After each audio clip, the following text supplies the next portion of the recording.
Hello everybody, I'm Mackie McCandlish and I'm here to re-record a draft that that Camtasia decided was not worth keeping the audio for. Is 4-3. I love the Consecrated Sphinx. I picked it up one time in sealed and played it in multiplayer and was able to like rebuild my entire deck by the time my entire hand by the time the comes around to me, because it draws two cards whenever any opponent draws one. And then there's some other really good blue stuff in here for the section. Severity and Corruptor is awesome. Phyrexian Juggernaut's awesome. Spread the Sickness is very, very good. But none of them are like mega bombs that the Sphinx is. So take the bomb. Moving on. This card is not that great. I've never seen it played. Crush is good. The Gargoyle's good. Gust Skimmer's popular. Divine Offering is really good removal. I think for me this is between like Blister 6 Shaman, Divine Offering. Core Vassal has some application. Maybe Gust Skimmer, but I don't know. I tend to have more luck when I just stick with removal despite taking the super awesome 4-6 Flying Mega Bomb, which I don't think you can get away from. So when you go bomb, there's no looking back unless the blue cards don't look so good in pack 2. So I think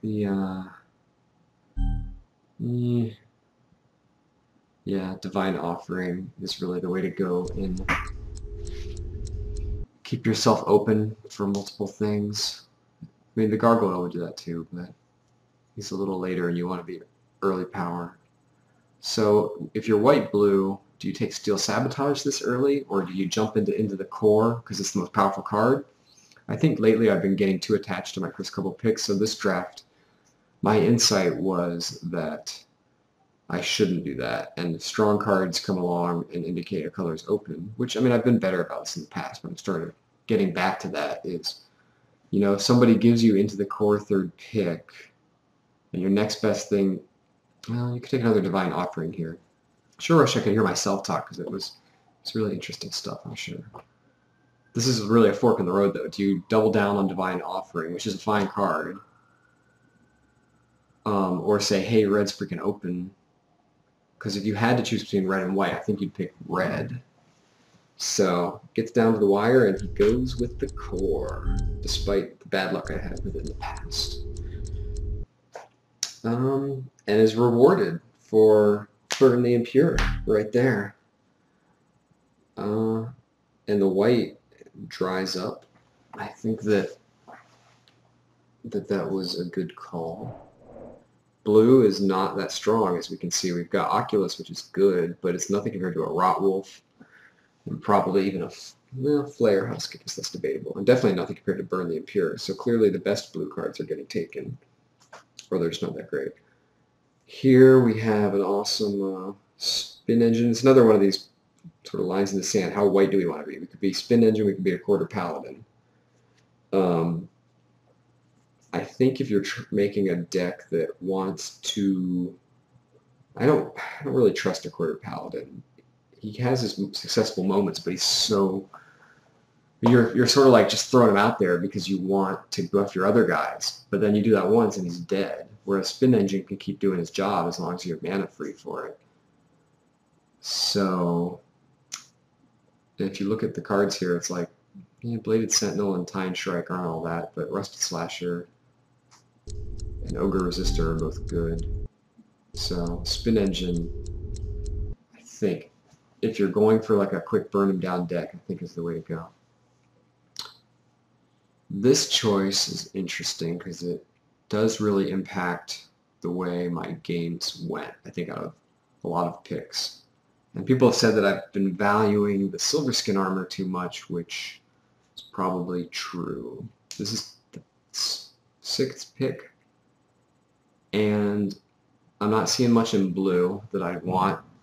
Green looks open, but red Ogre Resistor is a really good card, but he's, I don't know, he's a little on the defensive side, whereas Silver Skin Armor can make any of my dudes better. So I take the armor here, but I think that it was a strange pick. And then I immediately, like the face I'm making right there, that's me saying I should have taken Ogre Resistor. So, oh well. I maybe don't pick the best with the timer, I guess. I can't wait for New Phyrexia. I get to learn even more new cards and try to make it all happen. Hexblade Golem. See, here's a little bit of, I think, Crush. Well, I had a lot of auto effect removal, but I think Hexblade Golem was a little too slow for what a Spin Engine Burn the Imperial Divine Offering into the core deck wants, which is cheaper, better, damaginger things. So, in retrospect, I don't remember what was in the rest of that pack, but I don't think Hexblade Golem was the way to go. So maybe Rally the Forces would be the way to go if that's the motif. But I take the Battlecry dude because I'm just not... I guess also my creature count's super low. I guess that was the thinking there. My creature count's so low from those earlier picks that I'm not playing Consecrate Sphinx most likely unless I open Super Awesome Blue. So I just go ahead and take the Battlecry dude, which seems dicey in retrospect. Not much here for me. I don't know why. Oh, see, I think the Koth's Courier is a good sideboard card. So I think that was the right pick, especially if you're sort of solidifying your red and letting go of the blue. I was having a hard time letting go of the blue because I love the Sphinx so much. And especially it's when you compare Sphinx to Divine Offering, I think you're going to go Sphinx. But the other, I don't know. Maybe I would have been stronger filling these sort of weak slots with blue dudes.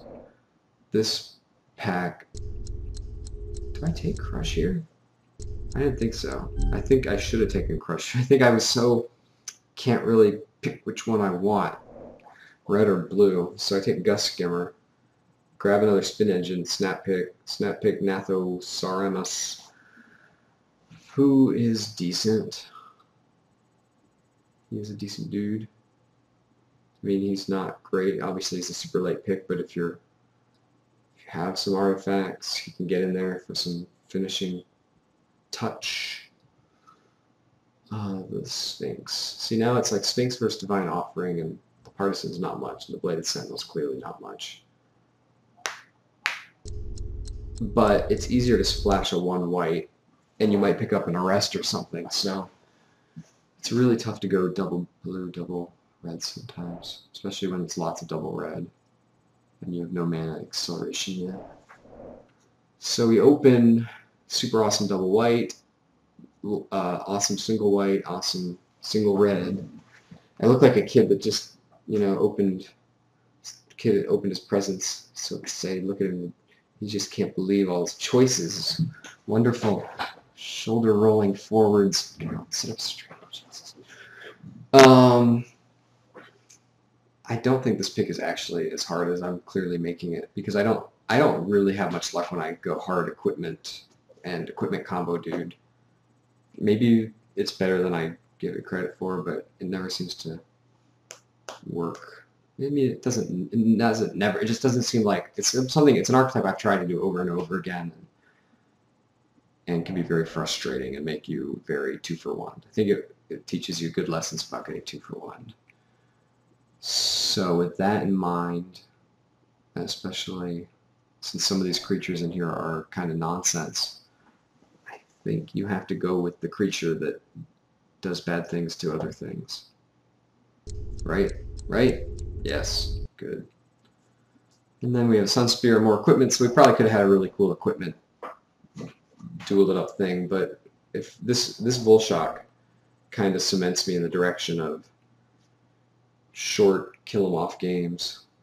So I don't think I really considered all the other equipments and things there. I mean, I like Volshock Replica. He keeps it complicated for the opponent. Sometimes it makes me think a little too much about my mana. In fact, there's times in the games where I say really incorrect things. Anyway. I've watched a little bit of the video that I recorded for this draft, and I was like, what the hell? But that's your job. No, Spike Shot Elder, well, I didn't pay much attention to that, but you hope to pick up something, and even if you don't, he's still good. Galvanic Blast or Glimmerpoint Stag. Again, it's the double white or the removal, or the gold mirror or the iron mirror, but really it's between the Stag and this pack is just like, come back, computer, Jesus. So we take the Galvanic Blast, and I don't think that's a bad thing to take removal. I think removal's good. And I think here it's Arrest, Snap Pick, despite me deciding if I'd take an Iron Mirror or an Arrest. I think this is probably the last chance for Consecrated Sphinx to get played, so I think that's the point where I go, yeah, see, I go, no Sphinx. No Sphinx around here. Then it's like, really Origin Spellbomb's the pick here, I think. Why would I take Galma's Warden? I'm gonna get enough creatures in the last pack. I mean, is it? Yeah, okay. Origin Spellbomb, duh. Spellbomb doesn't do anything for us yet except for the Nathosaur. But it could pump up our Galvanic Blast. No, come on, don't. What are you doing? It's just Spellbomb is better than a Galma's Warden.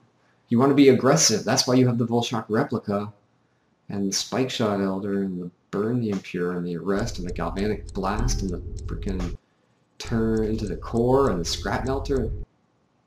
Freaking even think about taking Galma's Warden. So Infiltration Lens or Saberclaw Golem or finally start going equipment crap with the chick. I feel like it's too late for any of those cards to come around. So you kind of have to take one. The Golem is a pretty cool, tricky dude. The Lens I feel like only really works well against bad players. Because you can play around it, you know? So, ain't that so me? Yes. Man, I went onto Camtasia's, that's a late Volshock Replica, that's awesome. Late-ish. I went on Camtasia's webpage and I did a support thing. So this is which card is the worst for me. It's really hard to say between the Defiance and the Revel. I think Defiance is the worst because people are more likely to play it because it's single green. And they said, no, the way the audio gets saved into the AVI file, but clearly it doesn't because I'm playing the AVI right now and there's no audio in it, no matter what program I check it with. So it's like, why does this stuff have to happen? Can't the videos just work? I don't need not working videos in my life. Blade Tribe, late pick, playable, take it. Good times. Now this one is which is the worst for me because I'm not really a seize the initiative type. Although there's plenty of times where I expose myself to losing to it. But they don't have it, so it's okay. So turn aside, because I wouldn't want things to happen to me. No, wait, I take that back. I want to do things to people and wouldn't want them to stop it. Yes, because I've got all sorts of things you'd want to turn aside. There you go. That's what my brain meant. But it didn't mean it hard enough. You know, mental autopilot or something. Sit straight. Okay. So, wow. Waiting for the next part is even more fun when, yeah, there we go. Thanks for chopping it. Okay, get rid of the guy that, see, I'm starting to consider how metalcrafty am I. I've got a handful of artifacts, so maybe Galvanic Blast and Blade Tribe could come into play. Probably I'm not going to play that chick. Maybe, did I have some other metalcraft? Still not seeing anything for the Spike Shot aside from that Silver Skin Armor, because I passed a life staff before I knew I was going to get that dude. So here's like another Christmas pack with Embersmith. Well, it's not as good. Embersmith, Panic Spellbomb. Dias is always decent. Strider Harness is decent, but not if I had to do it all again, I don't know. Embersmith is I don't think he is what he once was. And maybe he never really was. It's hard to say. You still get quality from it, but all the times you hold back that artifact, I don't know, kind of messes with you. Nothing too good here. There's nothing wrong with getting in the air. I think what I was saying here is that I have nothing in the air practically or at all. So getting in the air is probably a good idea, especially since red is not so much in the air. So I take that over the Ariok Slice and Dicer, especially since I'm not strong metalcraft. I could see going with the tower, but I don't really want the wall. It's not green, and Perilous Mirror can do that final damage you need sometimes, and he can really mess things up. So I think that is the way to go. I don't think this deck wants super late games where we have to fall back on the tower. So Perilous Mirror sounds good. Here's a tough one: Rusted Relic or Glinthawk Idol, or one or the other, really. I don't think Snapsail Glider's in the running there. But Rusted Relic, 2, 4, 6, 8. I've really got 8 artifacts. He might not get Metalcraft, and the Glinthawk is almost always useful and sort of fits the rush in there and kill him thing. So I think that's the right pick based on the deck that's been built so far. Right? Won't we all agree? Water. I should rehearse this in time and drink the water at the same time. That would be so entertaining.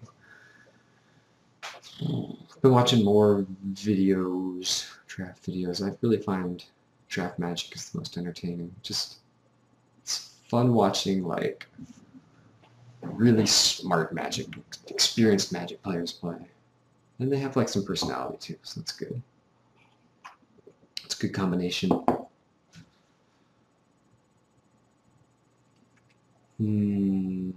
Yeah. This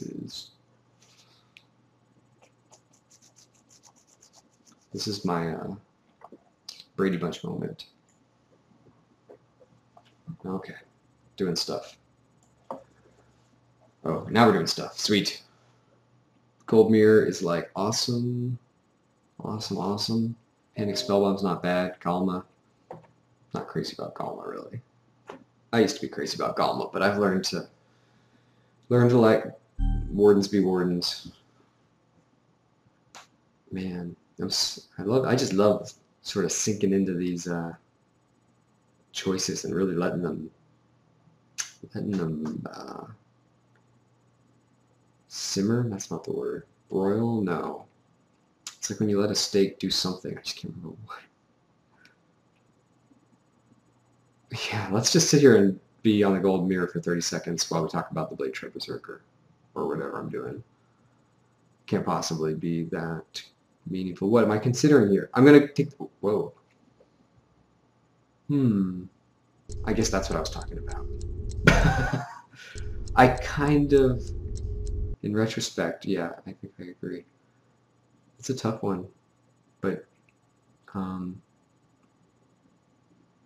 Panic Spellbomb is pretty quality for getting in there and quick killing.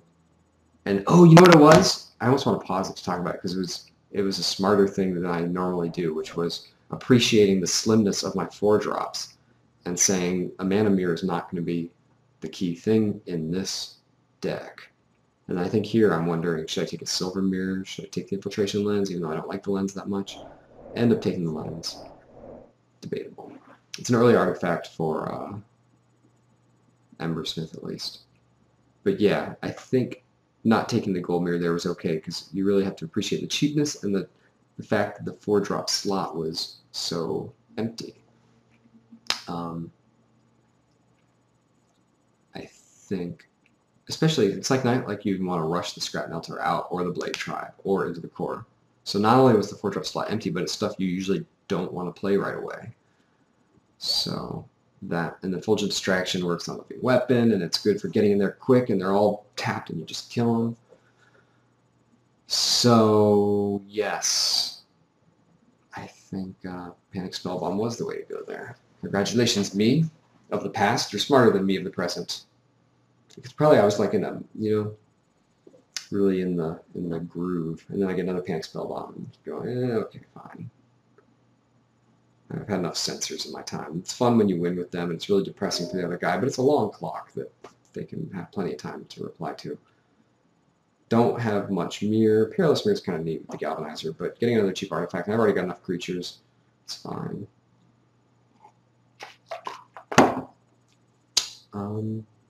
Doesn't matter. Take Gear Grabber so people stop or take that, so something. Take a gear grabber so people don't grab my one gear.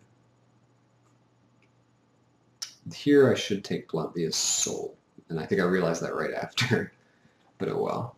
Should have taken Blunthia's Soul, because sometimes people actually play it and then you just get owned. Oh, I got owned in multiplayer by Fog. Oh, so awful. That was a bad moment. 2011 has some good stuff. So, that is the drafting portion. Let's see what is to be seen in the deck building.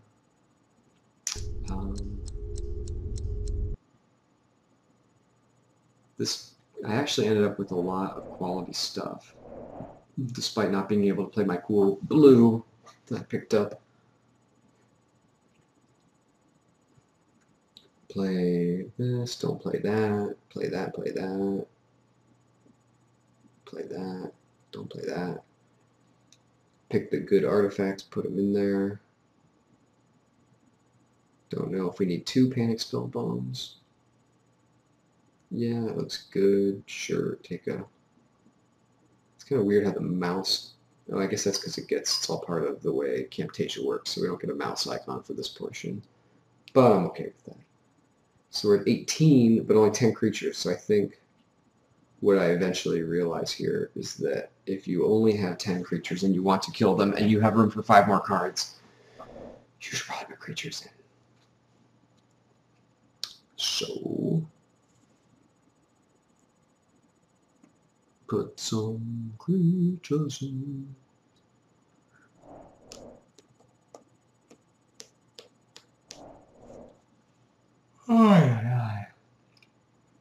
And then, yes.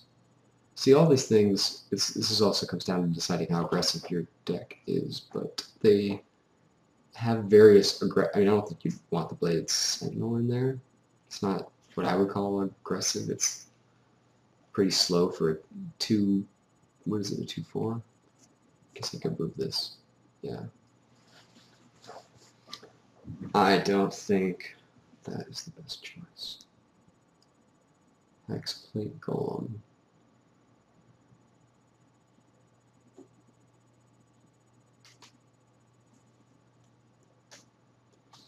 Well, still only 12 creatures, guy. Spike Shot Elder. He's a cool dude. He needs more stuff to power him up. I mean, the Volshock Heartstoker powers him up. But it's such a get lucky thing. Well, I guess that's the end of that portion. So let's find out what happens next in this exciting draft. See you then in the past. Okay, I ended up doing a little bit of swapping because I really want to... I think this really wants to be a rushing, get in there deck. The only questionable thing is the lens. But I think the lens helps people get in, so it's less of a card draw and more of a getting in. 2 creature lights. I took out Hexplate and I took out Big Loxodon because I really want to just get in there and do damage and beat, and then finish off with Tramplosaurus. So that's my crazy plan. I could throw another white in there, but I don't think Kemba's getting in there early, really. I'll do one more white, I guess. Well, don't want to run into trouble if I have to use Spike Shot.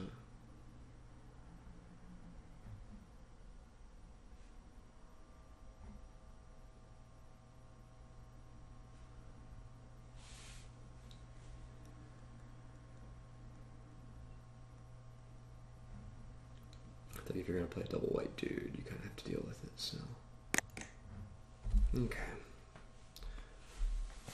Hopefully the video records properly because it sort of worked the draft portion. Let's see if I can